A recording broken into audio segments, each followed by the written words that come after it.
Welcome back na naman dito sa aking channel. Panibagong video na naman tayo ngayon na ibabahagi ko sa inyo. Ito ay simpleng gabay at simpleng pamamaraan at ito ay makakatulong sa inyo lalong-lalo na sa nagkamalabuan na magkarelasyon. At kung bago sa channel ko ay huwag niyo pong kalimutang mag-subscribe at pindutin ang notification bell para palagi kayong updated sa mga bago kong videos. Ikaw ba ay iniwan na lang bigla ng asawa mo, boyfriend o girlfriend mo? Dahil sa hindi na kayo nakakaintindihan sa isa't isa, kaya ikaw ay pinagpalit na ba sa iba?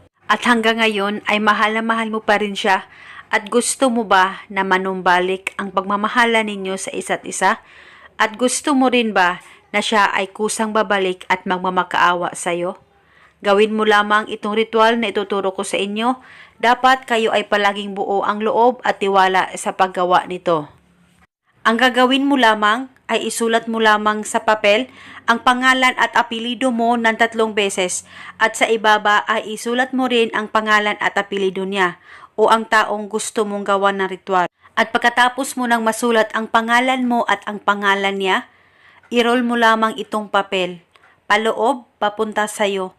At pagkatapos kumuha ka lamang ng pula na pantali, pula na thread o pula na sinulid, ay pwedeng gamitin o pula na ribbon, basta pula po ito. At itali nyo po ito sa papel na niroll nyo na sinulatan mo ng kanyang pangalan at pangalan mo. At pagkatapos mo nang matalian ito, hawakan mo muna saglit ang ritual, mag-focus at mag-concentrate ka, ipikit ang mga mata mo at banggitin mo lamang ang mga salitang ito.